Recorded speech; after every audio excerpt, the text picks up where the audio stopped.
હું માનનીય ગણભાઈ આચાર્ય સાહેબ શ્રીને વિનંતી કરીશ કે તેઓ આ પ્રસંગોચિત પ્રાસંગિક પ્રવચન આપણને આપે.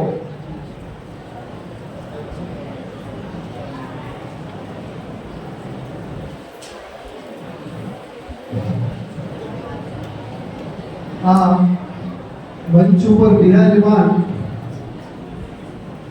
બધા જ સન્માનીય મહેમાનો, આમ તો બધાના નામ લઈ શકાય એટલા આદરણીય છે, પણ સમયના અભાવે હું બધાના નામ નથી લેતો.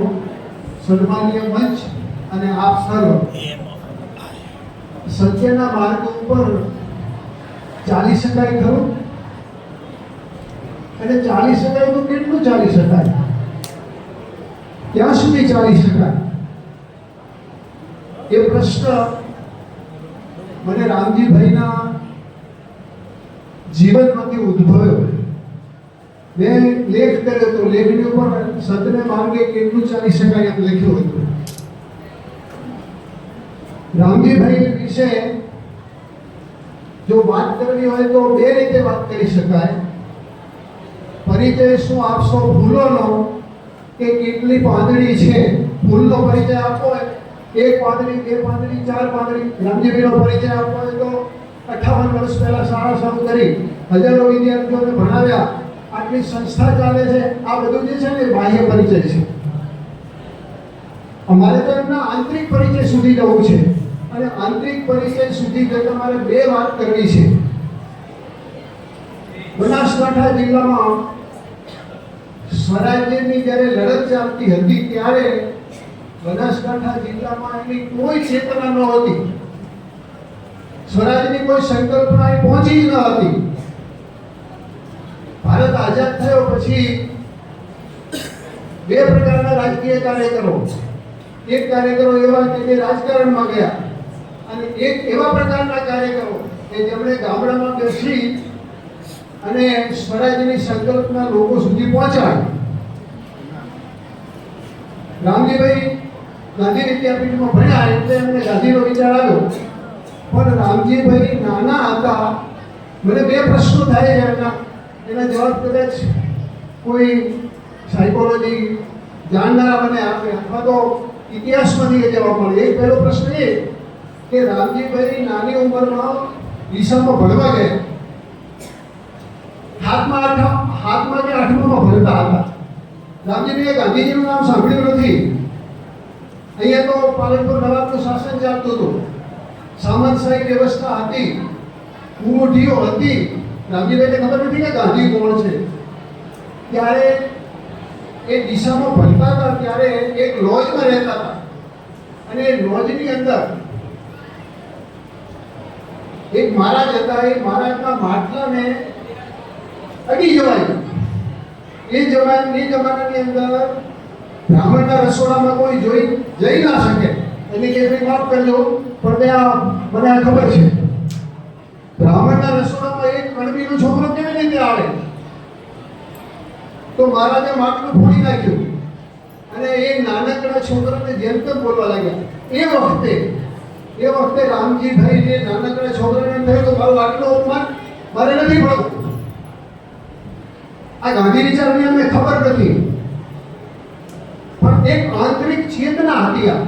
આ રામજીભાઈમાં શું વિશિષ્ટતા હતી એ વાત કરવી છે. પરિચય શું આપશો ફૂલોનો કે કેટલી પાંદડી છે નહીં, પણ અંદર ભીતરમાં બંધ કેટલી સુગંધની છાપડી છે, અંદર સુગંધ કેટલી હતી એની વાત કરવી છે. રામજીભાઈ એક છોડીને આવતા જાય અને પાલનપુરમાં દાખલ કર્યા એક મંદિરમાં. એ મંદિરમાં એક ઘટના એવી બની કે આરતી થાય પછી જે એના મહંત હતા એ મહંત બધાને પગે લાગવાનું. રામજીભાઈને કહ્યું કે આ છોકરા તું મહંતને પગે લાગ. રામજી ભાઈએ કહ્યું કે મારો આત્મા ના પડે. આત્માનો અવાજ એ વખતે એમને સંભળાયો. અમારે ઇન્દિરાબેને એક વખત કહ્યું હતું કે આત્માના અવાજ અનુસાર રાષ્ટ્રપતિની ચૂંટણીમાં મત આપજો, પણ રામજીભાઈએ વર્ષો પહેલા કહ્યું કે મારો આત્મા ના પડે છે, હું અમને નમસ્કાર નહીં કરું. અને રામજીભાઈના બે પિસ્તા ત્યાંથી બહાર ફેંકી દીધા. 9મા 10મા ધોરણમાં ભણતો છોકરો એના બે બિસ્તરા બહાર નાખી દીધા પછી શું કરે? મોટા ભાગે શરણાગતિ સ્વીકારી લે. બધા આપણે વ્યવહારુ છીએ. એમણે એમ ના કરી. આ ક્યાં જુદા પડે છે એની વાત કરી છે. પોલીસ સ્ટેશને ગયા. 10મા 9મા 10મા ધોરણમાં ભણતા છોકરાને એવી કેવી રીતે ખબર કે હું પોલીસ સ્ટેશને ફરિયાદ કરવા જાઉં? પોલીસ સ્ટેશને જઈને આપણે ફરિયાદ કરી કે મારા બે બિસ્તરા ફેંકી દીધા છે. અને કોની સામે લડતો તો? મહંત સામે, મંદિરના મહંત સામે આ છોકરો. આ આંતરિક ચેતના એમનામાં હતી. આખી જિંદગી એમણે સંઘર્ષ કર્યો. ઇસ સાદગી સે કોણ મર ન જાય ખુદા. સરસ મજાનો શેર મને એમના માટે લખવાનું મન થયું તો એટલે इस सादगी से कौन मर न जाए खुदा लड़ते हैं और हाथ में तलवार भी नहीं. आखी जिंदगी लड़્યા તલવાર વગર. એમના હાથમાં બે હતું, એક સત્ય હતું અને એક અહિંસા હતી. અમિત સાહેબની તો ઘણી સ્કૂલો ચાલે છે, પણ અમિત સાહેબ એ સમય હતો કે જ્યારે આ મટાડાની અંદર એમણે સંસ્થા શરૂ કરવા માટે, શિક્ષણ સંસ્થા શરૂ કરવા માટે પ્રયત્ન કર્યો. તો એમને ધમકી આપવામાં આવી કે આ ગામમાં શાળા નહીં ખુલે. હરીસિંહ ચાવડા, લીલાધર વાઘેલા આવા પ્રખર માણસો 3 જણા હતા. અને 3 જણા જ્યારે એક સંસ્થા ખોલવા માટે આવ્યા ત્યારે એમને કહેવામાં આવ્યું કે સંસ્થા નહીં ખોલવા દઈએ. અને સંસ્થા ના ખોલવા દેવા માટે એમના ઉપર અત્યાચારો થયા, મારી નાખવા સુધી થયું. અને એ વખતે રામજીભાઈ હડતાલ ઉપર ઉતર્યા, ઉપવાસ ઉપર ઉતર્યા. અને પછી બહુ મુશ્કેલીથી અહીંયા શાળા શરૂ કરી શકાય. આ બનાસકાંઠા જિલ્લાની અંદર અને ગામડે ગામડે આઝાદી શું છે એની કોઈને ખબર નહોતી, એની કોઈ સંકલ્પના નહોતી. એ સમયે રામજીભાઈ જેવા અહીંયા આવ્યા અને એમણે અહીંયા આવીને આ સંસ્થાની સ્થાપના કરી.